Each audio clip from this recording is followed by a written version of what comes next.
Kali ini, gua akan sharing ya, dari pengalaman gua, bagaimana caranya lu bisa jadi kaya sebelum umur 30. Kenapa gua bilang jadi kaya sebelum umur 30? Sedangkan banyak di luar sana bilang, "Sabar," ya kan. "Sabar aja nanti nikmatin kaya." Karena gue percaya, kaya di usia tua, itu scam menurut gua. Ibarat manusia kan rata-rata hidupnya banyak yang 70 tahun ya, kalau kalian cari rata-rata mungkin cewek 74, 75, cowok tuh 72, 71 banyak yang udah meninggal. Kita tarik rata-rata, karena manusia itu nggak hidup banyak sampai 100 tahun gitu, kecuali ke depannya ada bioteknologi dan lain-lain. Tapi kalau yang gue lihat dari datanya dan gue lihat diri gue sendiri, ya mungkin di 70-an gitu. Nah dari 70 ini, ya 20 pertama itu dipakai untuk sekolah, ya kan, sekolah, SMA, kuliah ya. Habis itu 45 tahun tuh kerja. Pensiun 5 tahun terus mati. Jadi lu bebas ya, pas udah tua ya, baru bisa travel 5 tahun terus mati. Itu bukanlah hidup yang gue mau. Ya jadi kalau ada orang yang bilang, "Oh tapi orang kaya yang ini yang udah tua ini bilangnya sabar, kaya nanti." Ya itu mereka aja, jangan gua. Gua nggak mau cuman bebas 5 tahun. Gue dari umur 22 tahun tuh udah bebas ya. Gue bisa beli supercar yang gue mau, gue punya rumah yang enak, gue tinggal di tempat tinggal yang bagus, ya gue bisa ajak orang tua gue keliling dunia. Karena semua orang tuh tahu, kekayaan sesungguhnya itu cuma waktu. Jadi orang kaya ya, yang tua yang ngomong gitu, cuman iri sama anak-anak muda seperti gua. Jadi di sini gue pengen ngajarin yang masih muda juga, yang belum 30, bahwa bisa loh, nggak harus nunggu tua, ya. Karena zaman sudah berubah, sudah ada yang namanya teknologi.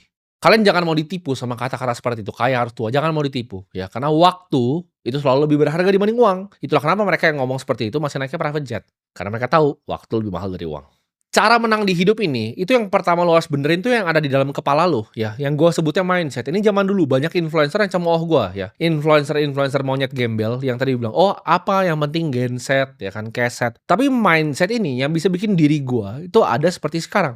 Jadi jangan mau diremehin kalau lo pengen belajar tentang mindset. Mereka yang cemooh soal mindset itu bahkan orang tuanya sendiri, ya.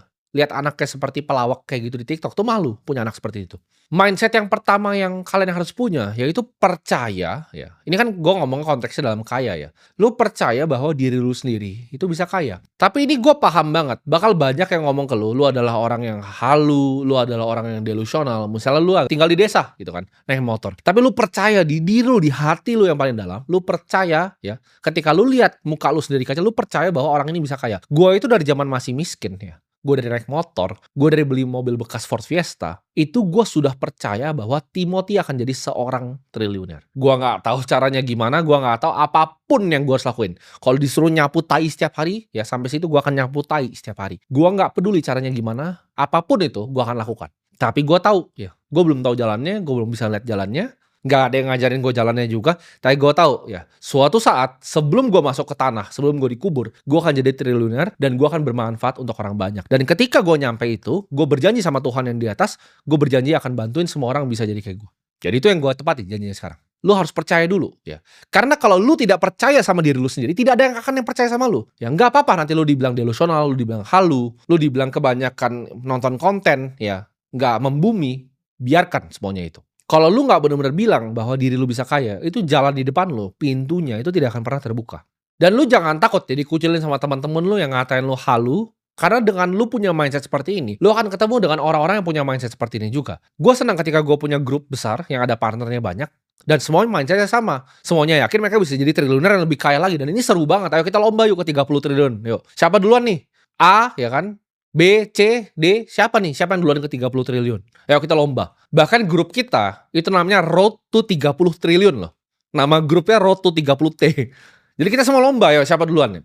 Jadi ketika lu punya mindset pemenang, lu akan dikelilingi oleh pemenang-pemenang di dunia ini. Ketika mindset lu, ini halu, itu halu, kan ketemu yang halu, yang cuma ngopi, ngerokok, jadi sampah. Jadi monyet, jadi badut di TikTok. Ketika gue punya pemikiran seperti ini, ya gue seperti sekarang, akhirnya gue ketemu banyak orang yang punya pikiran yang sama. Dan jadi seru malah, kita jadi lomba rame-rame. Ini adalah satu momen yang gue inget banget ya di hidup gue. Jadi waktu itu ya itu gue bikin marketing agency ya, gue kerjain salah satu startup yang gue di mana gue di sana double job juga, gue jadi marketing eksekutif ya di startupnya. Videonya sempat viral waktu itu, seliweran di mana-mana. Itu gue waktu itu naik mobil Audi A4. Itu mobil yang menurut banyak orang mungkin udah oke untuk anak seumur gue ya, baru lulus SMA naik Audi ya kan. Gue waktu itu meeting ya di sama klien gue inget banget mallnya di Central Park. Jadi kalau di Central Park itu di depannya itu ada taman ya kan, ada taman. Nah, jadi kalau ada parkiran lobby ke depan sedikit itu ada taman. Itu gue waktu itu pengen parkir di situ, tapi mobil gue Audi. Gue nggak boleh parkir, jadi gue disuruh turun ke bawah ya kan. Yang ada muter itu baru parkir yang di atas dan gue jalannya agak jauh karena gue mau meeting di restoran yang ada di pinggir taman itu. Jadi gue harus kayak parkir ke atas, gue turun. Tapi pas di belakang mobil gue persis, itu gue inget banget ya, ini dulu ya, itu ada di belakang gue tuh ada Ferrari 458, itu warna merah. Warna merah, dia ngedim-ngedim gini mobil gue. Dia ngedim, maksudnya dia mau manggil orang security-nya. Mobilnya itu dikasih parkir di situ, dia turun, ini kalau gue nggak salah, mallnya baru buka jam 11-an. Dia dikasih turun di situ ya, dia bawa cewek juga, dia turun di situ terus dia jalan, langsung masuk. Di situ gue mikir, kok ada orang bisa beli mobil, itu penghasilan gue bertahun-tahun, siang bolong begini, pagi mallnya baru buka nih. Itu restoran tuh beneran baru masih siap-siap di jam 11 kalau nggak salah. Gue kan mikir, gue kesini tuh kebetulan siang-siang karena gue bisa di kantor kan, bisa di ruko itu gue di kantor. Gue mikir harusnya gue tuh kerja. Jam segini tuh gue jam kerja. Kok bajingan ini bisa naik supercar-nya kesini dan dia nggak kerja gitu loh, dia bebas waktunya dan dia bawa cewek sini, berarti kan dia mau makan doang gitu loh. Gue tuh makan tuh meeting gitu, gue masih dalam konteks kerja. Di situ gue mikir dan pulang, gue inget banget Audi gue itu mogok, jadi mogok mobil gue di jalan dan gue harus nunggu panas-panas sambil towing balik. Di situ bener-bener momen yang bikin gue mikir bahwa oke, ada game lain untuk gue main di dunia ini. Gue itu jadi kepikiran terus ya. Sejak hari itu gue kepikiran terus, gue jadi panas ya. Gue panas akan kondisi gue sendiri. Kalau kalian banyak yang lihat seperti itu, kalian cuma biasa aja, oh ya doa. Atau makin kalian katain, oh sombong banget nih orang. Gue tuh nggak pernah ngatain, gue cuma kok bisa ya bajingan ini. Siang-siang lo anjing, siang bolong begini. Dia malah asik makan sama ceweknya. Dan gue tahu di hati gue pasti suatu saat bisa jadi dia. Gue tuh kalau udah taruh pikiran gue ke satu hal, gue yakin gue pasti bisa lakukan. Apapun itu ya, olahraga apapun ya, game apapun yang di dunia ini, gue taruh otak gue yakin gue bisa. Jadi gue pikir situ, oke, gue yakin gue bisa. Seperti ini. Orang tuh kebanyakan udah akhirnya, oh rezeki diatur di atas. Enggak, kalau gue liat kayak begitu, ya dia tahu cara dapetin rezekinya, gue pengen bisa dapetin rezeki kayak dia. Gue panas setiap malam, gue pikir tuh, gila anjing, dia bisa parkir kayak begini, gue gak pernah, gue disuruh muter-muter tuh. Padahal saya gue ngerasa waktu itu mobil gue gak jelek-jelek banget, ternyata ada mobil lebih bagus yang bisa parkir di situ. Gue pas mau parkir di situ dibilang ini cuma bisa sebentar di sini. Padahal sebenarnya di situ dia emang bisa parkir gitu, tapi karena mobil gue mungkin lebih jelek gitu. Ada Ferrari yang bagus yang warna merah di belakang. Makanya gue sampai sekarang setiap lihat 458 kesel gue. Mampus lu mobil murah lu, gue sama hati gue gitu. Seneng gue. Ya karena dulu gue gak boleh parkir karena mobil itu. Gitu. Dan setiap kali gue sering cerita, tiap kali gue jadi wedding organizer, ya gue liat orang makan, atau bahkan gue makan di restoran deh. Waktu gue punya agency, ya gue kan udah punya ratusan juta juga, dan gue income gue lumayan, gue dari market tuh dapat lumayan ya. Jadi gue dapat agency, duitnya gue taruh di market, dari hasil gue jualan pomade, gue jualan sedotan tuh gue puter-puter terus di market, dan itu lumayan. Gue tuh bukan orang gak punya duit. Zaman yang kalau kalian ingat ya, gue TikTok masih kutangan, itu gue taruh portofolio gue di samping, monthly gain gue tuh ratusan juta ya. Itu gue bukan orang miskin gitu loh. Tapi kan gue gak bisa makan semena-mena. Ketika gue ke restoran steak, gue makan restoran yang steak yang 400.000. Itu ada orang pesen steak tuh 3,5 juta sebelah gue. Kan ada tiernya tuh kalau makan steak kan. Di restoran sama tuh ada yang 400.000, ya kan, yang misalnya yang US. Dan dia pesannya ini yang sirloin yang Hanwoo gitu, A5, yang Korea. Gue kayak anjing. Dia makan 3,5 juta, itu kan dibuka gitu, set ada box gitu. Ceweknya makan begitu juga gitu. Terus dia pesan botol wine yang gue nggak tahu harganya berapa waktu itu. Yang pasti bawanya dalam tuh, makin dalam kan makin mahal. Gue liat gila, ini ngabisin uang gue yang gue dapat hari ini atau besok nih. Berarti kan itu cuman bagian kecil sekali dari uangnya. Kok bisa ada orang bisa buang-buang duit kayak gini? Gue tuh jadi panas. Tapi banyak orang liat kayak begitu malah benci, iri, dan dengki. Ketika lu liat, oh ada Timothy nih kemarin, gue cuman bikin Instastory dong kalau gue pulang ke rumah. Oh viral, dia lampunya 2 miliar, wah ribut orang. Karena lu gak pernah berada di situ gitu loh. Di teman-teman gue itu hal yang sangat biasa aja. Gue liat teman-teman gue pakai jam 8 miliar, jam 10 miliar, 19 miliar juga ada, biasa aja. Semuanya juga punya di circle gue. Tapi untuk orang seperti gue yang waktu pas gue naik Audi, gue liat yang kayak gitu, wah gue jadi panas. Gue pikirin terus. Nah mindset yang gue pengen kalian punya ya dari ini adalah lu marah. Marah itu bukan hal yang jelek. Lu kan selalu diajarin sama orang, oh jangan jadi orang yang pemarah. Timothy kenapa suka marah, kenapa begini? Jangan jadi orang yang pemarah. Salah lu. Lu harus marah sama diri lu sendiri. Ketika kondisi lu itu bukan seperti yang lu mau. Ketika dari zaman dulu, ini kita flashback dulu sebelum gue ketemu Ferrari itu. Zaman dulu gue marah kenapa nyokap gue harus bikin lemper. Nyokap gue kenapa harus, jadi nyokap gue tuh yang bantuin gue. Kalau tanya Timothy orang tuanya kayak lu goblok banget gitu. Lu bisa nanya ntar kapan-kapan mak gue ajak sini. Dia itu yang bantu gue bungkusin pomade. Jadi ketika gue dapat orderan, mak gue ini orang rajin. Gue tuh kalau ngebungkus pakai bubble wrap tuh jelek. Itu nyokap gue yang bungkusin satu-satu. Terus dia boxin, gue tinggal antar ke dia nih. Dari gue nggak punya apa, dia yang bantu. Kenapa dia harus bantu begitu dan dia harus jualan lemper segala macam? Cuman untuk duit sewa rumah, cuman untuk duit makan. Rumah aja waktu nggak ada dia, harus bayar duit sewa, kejar duit sewa, rumah yang kecil sewa. Di situ gue marah, kok kondisi gue begini banget ya? Kok gue nggak bisa bahagian nyokap gue kayak orang-orang lain yang gue bayangin mobil-mobil yang mewah itu pasti bisa bahagian nyokapnya. Nyokap gue nggak pernah bisa travel. Ketika gue travel ya, gue bahkan dulu pas gue masih miskin, gue kira Bali adalah tempat yang nggak gitu bagus, karena gue nya miskin. Cuman makan di tempat yang panas-panas, datang ke wisata yang banyak orang datang. Sekarang ketika gue punya duit, gue baru tahu seberapa mewah Bali. Ada hotel yang 50 juta semalam. Gue bahkan punya beach club di sana paling besar di dunia sekarang. Jadi gue kalau ngajak nyokap gue, ayo kita main ke Atlas. Kita lihat tempatnya mewah, bagus, bagus sekali Bali itu. Kalau lu punya duit, kalau nggak punya duit, hotelnya jelek. Di situ gue panas. Dan lu semua harus jadi panas, lu jadi marah, lu jadikan itu api yang membakar diri lu. Ketika lu lihat kondisi lu, ya lu lihat mobil lu naiknya apa, jelek, bahkan nggak punya mobil, naiknya motor, lu lihat pacar lu di belakang jelek, itu harus jadi api. Oh, gue pengen punya cewek yang cantik, gue pengen punya mobil yang bagus. Lu lihat nih, lu nyetir ya kan, stuck nih di tol jor itu kan, naik LCGC, kelason-kelasonnya orang jadi marah lu kan. Lu harusnya marah tuh sama kondisi lu. Gak akan ada manusia di bumi ini yang mau nyeret lu untuk kerja. Gak akan ada manusia di bumi ini yang mau ngasih lu Ferrari. Lu sendiri aja gak mau, lu sendiri gak percaya lu bisa jadi kaya, lu gak marah sama kondisi lu. Gua gak akan di sini, gua keluar dari kamera, gua ambil leher lu, ya ayo kayak kita kerja gitu. Cuman lu yang bisa pukul pantat lu sendiri, oke hari ini saya harus bekerja. Karena orang tuh banyak yang malas bekerja sedikit udah capek mereka. Gue bingung gitu ngomongin lu gimana. Kalau lu emang udah gak ada kemauan, lu cuma scroll TikTok, ujung-ujungnya apa? Ya lu bikin anak habis itu lu minta bansos. Lu berharap ada orang lain, lu salahnya orang lain, lu salahin pemerintah begini, pemerintah begitu. Mau mereka coba bagaimana, lu kan salahin terus. Kenapa? Karena lu yang sampah. Lu cuma jadi pengemis, minta bansos dong, minta bansos dong, minta bansos dong. Gue dari dulu gak pernah minta-minta sama orang. Lu baru kerja dikit, oh mental health. Itu kebiasaan yang kontol tuh gue kasih tau tuh. Orang yang nyontoh-nyontohin begitu, oh dikit-dikit ini mental health. Ini begini, begitu. Gue burn out. Saya capek, saya burn out. Kemarin gue hire editor, baru kerja 4 hari, gak bisa, burn out. Lu mati aja. Ada yang datang kayak gitu, gue mati lu, bagusan. Gak usah hidup, gak usah kerja sama gue, lu di jalan aja. Banyak orang nyari kerja, lu udah dapet kerjaan bagus gitu kan. Tapi capek bang kerjanya sampai malam. Anjing lu, gue belasan tahun kerja, ya sehari pun. Satu, gue ngomong sini gak ada gue libur, gue gak pernah burn out, gue gak pernah mental health tai anjing itu. Kecuali lu tentara, pernah kena bom temen lu PTSD itu boleh lu mental health. Selain itu, lu tidak boleh ngomong ke gue, saya mental health, saya depresi, anjing lu. Kerja gitu, marah sama diri lu sendiri. Dan ini mindset gue pengen punya lu lagi ya. Tadi lu inget-inget gitu. Jadi ketika gue ngomong gini jangan cuman angin lewat gitu. Yang pertama lu harus percaya sama diri lu, yang kedua lu marah sama kondisi lu itu dulu.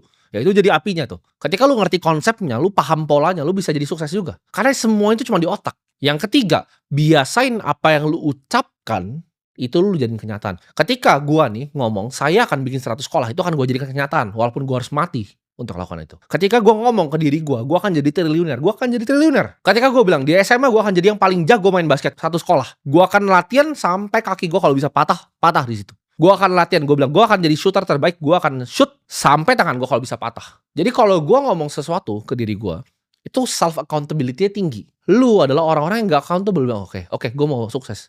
Besok lu udah ngaso lagi scroll TikTok sambil coli. Itu yang bedain gue sama lu. Ketika lu bohongin diri lu terus menerus, oke, kemarin saya mau sukses. Awal tahun baru, oke, tahun ini gue mau bebasin nyokap gue dari kesuksesan. Tapi lu gak ngapa-ngapain sampai sekarang. Lu gak punya self accountability. Gak ada itu. Omongan lu tuh sampah gitu. Kayak gue bilang tadi, misal karyawan gue gak pernah ngancem, lu keluar. Gak pernah gue ancem. Orang ya di sekitar gue, itu mau semuanya, mau saudara gue, mau pacar gue, ya, mau karyawan gue, itu semuanya sama. Gue tuh ngomong gak banyak ke mereka. Tapi kalau gue ngomong, mereka tahu gue itu serius. Cewek nih misalnya, saya nggak gini. Lu diem atau lu keluar? Simple gue. Ketika out, keluar dari hidup gue gak butuh. Cowok lain ngomong doang gitu. Oh lu jangan begini ya, gue gak mau lagi ya. Tapi dia ceweknya berantem lagi 2 jam sama dia. Kalau gue gak terima tai dari orang. Kalau lu gak mau, out. Sama karyawan gue. Lu gak suka kerja sini? Out lu anjing. Cari gaji yang sama kayak di sini. Ngemis sampah sana di luar. Dan lihat semua ya karyawan gue atau misalnya siapa yang pikir bahwa mereka tuh lebih hebat dari gue, keluar semua jadi sampah. Karena memang mentalitasnya orang-orang sampah, nggak kuat. Jadi gue tuh ngomong sedikit, tapi gue lakuin. Kalau gue bilang gue mau jadi orang kaya, kalau gue bilang gue mau bikin 100 sekolah, itu kan gue lakukan. Dan lu kalau terbiasa tidak begitu, habis lu nanti. Jadi 3 ya mindset lu harus punya. Ini core nih pemikiran utamanya. 1 ya, lu harus selalu ingat bahwa lu harus percaya sama diri lu. Kalau lu nggak percaya, nggak akan ada yang percaya. Kedua, lu harus marah. Karena kemarahan itu adalah api yang luar biasa. Lu dikecewakan sama orang, marah. Kenapa lu dikecewakan sama orang? Lu ditolak sama cewek, marah sama diri lu sendiri. Kenapa lu jadi cowok yang bisa ditolak sama cewek? Jangan lu marah sama ceweknya kok dia tolak gua. Lu gembel bos. Lu coba balik lagi naik Ferrari. Dia paling langsung buka celana itu. Jadi lu gak bisa gitu. Lu gak bisa marahin orang lain, lu salahin sama sekeliling lu gitu. Lu gak bisa salahin pemerintah karena gak kasih lu bansos. Lu kerja. Lu anak lu, ya kan lu yang bikin, lu makan ya lu kerja. Dan yang ketiga, hati-hati dengan apa yang keluar dari mulut lu. Karena gua itu ketika gua ngomong sesuatu, gue lakukan. Gue paling benci orang yang mulutnya nggak bisa dipegang. Apalagi diri lu sendiri. Jangan biasain bohongin diri lu sendiri. Nah itu mindset ya. Tapi cara menangnya gimana? Cara menang paling gampang adalah lu ngambil bet yang asimetris. Yang lu dapatnya bisa banyak, lu ruginya sedikit. Ini lihai melihat peluang. Gue selalu nyari bet yang asimetris di hidup gue. Ketika gue bikin marketing agency, jangan sekarang gue ngomong bikin agency, sekarang anak-anak muda sekarang sok-sok mau ikut jadi gue. Oh gue bikin agency, agency itu bisnis mati. Kenapa? Karena AI akan gantiin lu semua ya. Jadi kalau ada anak muda, oh gue agency, tai anjing lu. Itu zaman-zaman bola mata di Facebook Ads masih murah. Sekarang lu mau beli bola mata di Instagram Ads, lu mampus lu. Lu pasti nggak bisa. Karena ini bet yang pas pada waktu itu. Kalau gua, zaman sekarang gua bikin marketing agency, pasti nggak bisa. Lu jadi harus cari peluang. Highlight peluang. Industri mana yang kira-kira gue bisa masuk yang betnya asimetris. Gue kasih contoh. Lu semua udah tahu, oke, artificial intelligence ini bakal gede. Lu nggak cukup pinter untuk coding gitu. Tapi apa nih yang lu bisa kerjain di industrinya? Gue kasih contoh nih. Buat semua yang mau dengerin, gue kasih contoh. Banyak perusahaan yang pengen implementasi AI. Contohnya, gimana caranya pindahin customer service jadi AI? Mereka mau integrasi perusahaannya ke AI. Nah ini bisa ada agency, bisa ada perantarnya. Bisa ada lu di tengah ini. Lu ketemuin antara customer dan solusinya apa. Dan lu jadi yang terbaik di sini, lu pasti jadi orang kaya. Jadi cari bet yang asimetris. Oh tapi gue nggak ngerti, lu udah orang miskin. Orang miskin tuh tidak berhak untuk skeptis. Karena kalau lu nggak berusaha, ngapain? Duit lu tuh udah nggak punya. Lu nggak ada ruginya, bet lu asimetris. Lu cuma punya satu ke nol ya udah hilang. Tapi satu dengan lu berusaha tadi bisa ke 100. Ketika lu udah ketemu apapun, ya lu fokusin semua energi dan waktu lu di satu bidang itu. Fokus. Lihat peluangnya. Lihat jalannya. Dan lo harus bunuh ya rasa nyaman lu. Nggak ada santai-santai lagi. Seumur hidup lu, tiap lu bangun, lu berperang. Gue bangun semangat gue. Gue mau ngapain nih hari ini. Jadi jangan ketawa ya soal mindset. Karena semua yang gue punya sekarang itu karena yang pikiran gue. Karena lo bisa lihat, gue itu bukan tipe yang dendam sama orang terus habis itu ngerasa, oh sekarang gue udah di atas dia. Enggak. Balas dendam terbaik gue adalah jadi orang yang luar biasa sukses. Lu bayangin nggak? Orang yang ngata-ngatain gue dari dulu, sekarang mau kerja sama-sama gue ludahin mukanya. Hal paling menyedihkan dari orang yang disasosiasi dirinya sama gue dengan ngatain gue dan lain-lain adalah suatu saat gue lebih sukses lagi dan pasti lebih sukses lagi dari sekarang. Lu jadi sampah, lu gue tinggalin, jadi nothing. Lu cuma akan jadi sampah seperti serpihan sampah. Ini berlaku di semuanya di hidup gue. Karena hidup lu harus ingat, cuman lu yang bisa kontrol. Dan gue bilang tadi, balas dendam terbaik itu bukan lu sikat orang ya. Gue mau sikat orang sekarang gue bisa gue sikat. Tapi gue pilih untuk enggak. Kenapa? Gue cukup tenggelamin mereka dengan sukses gue lebih besar. Oh gue punya partner yang dulu anjing, gue gak perlu balas dia. Mau balas mah gue bisa balas. Tapi apa yang gue lakuin? Gue diam dan gue jadi 1000 kali lebih sukses. Itu yang akan bunuh orang lain secara perlahan. Dan semuanya akan ketinggalan di bawah kayak sampah jadi. Dan hal yang mereka nyesel adalah gak bisa berasosiasi lagi sama gue. Jadi semoga semua yang nonton ini ya, lu semua bisa sukses sebelum umur 30. Karena ingat, sukses muda itu lebih penting dibanding sukses tua. Ngapain sukses udah tua? Udah jenggotan lu, udah jadi kakek-kakek. Mau naik private jet aja udah pakai tongkat. Jangan mau ditipu sama orang-orang seperti itu. Karena mereka cuma iri. Gua tahu dari dalam hatinya mereka semua cuma iri sama gua. Jadi cari cara yang paling cepat, cari bet yang asimetris, cari industri terdepan. Lu cari celahnya kita deh. Itu gua kasih contoh satu. Lu bisa cari ada banyak puluhan lain. Kesempatan selalu banyak. Bus tuh selalu ada. Lu tinggal mau ambil kesempatannya, langsung hantam ke dalam, investasilah di edukasi diri lu sendiri. Dan semoga yang nonton ini semua bisa sukses sebelum umur 30.